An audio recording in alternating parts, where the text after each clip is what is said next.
নতুন বাংলাদেশে জাগরণ ঘটেছে ফুটবলের। বাংলাদেশের বর্তমান ফুটবল দল যেন দেশের ইতিহাসের সেরা দল, আর এমন দল নিয়ে এবার ঘরের মাঠে খেলতে নামবে বাংলাদেশ দল। জুনে সিঙ্গাপুরের বিপক্ষে শক্তিশালী দল নিয়ে মাঠে নামবে বাংলাদেশ, আর সেখানে হামজা, সুমিত, কিউবাদের নিয়ে বাংলাদেশের সম্ভাব্য একাদশ নিয়ে বিস্তারিত থাকছে প্রতিবেদনে। ভারতের বিপক্ষে অ্যাওয়ে ম্যাচে ড্র, এক হামজাতেই বদলে যায় বাংলাদেশের চিত্র।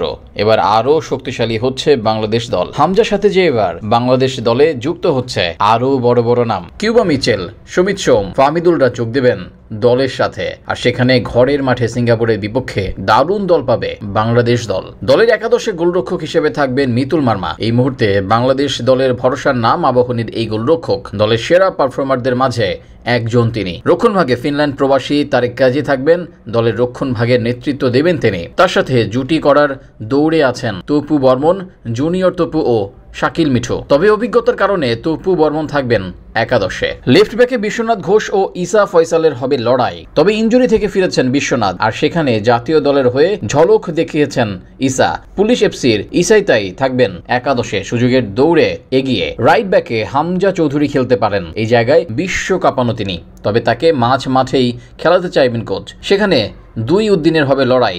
তাজউদ্দিনের সাথে থাকবেন অভিজ্ঞ সাদউদ্দিন। একাদশে এদের মাঝে সাদের সুযোগ পাওয়ার সম্ভাবনাই বেশি।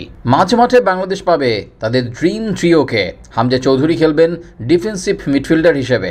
সেন্ট্রাল মিডে খেলবেন কানাডার লিগে খেলা সুমিত সোম, আর সান্ডারল্যান্ড যুব দলে খেলা কিউবা মিচেল খেলবেন অ্যাটাকিং মিডফিল্ডার হিসেবে। তারুণ্য, অভিজ্ঞতা ও স্কিল, এই তিনের সমন্বয়ে সিঙ্গাপুরকে ভরকে দেবে এই মিডফিল্ড ত্রয়ী। অপরদিকে এদের ব্যাকআপ হিসেবে থাকবেন জামাল, হৃদয়, কাজেম সাহারা। আক্রমণ ভাগের উইংয়ে ফিরবেন ফাহমিদুল ইসলাম। ইতালির চতুর্থ বিভাগ লিগে খেলা ফাহমিদুল খেলবেন রাইট উইংয়ে, আর লেফট উইংয়ে দেখা যাবে বাংলাদেশের গতিশীল উইঙ্গার রাকিবকে। এদের মাঝে নাম্বার 9 হিসেবে থাকবেন এই মুহূর্তে দেশের সেরা নাম্বার 9 আলামিন।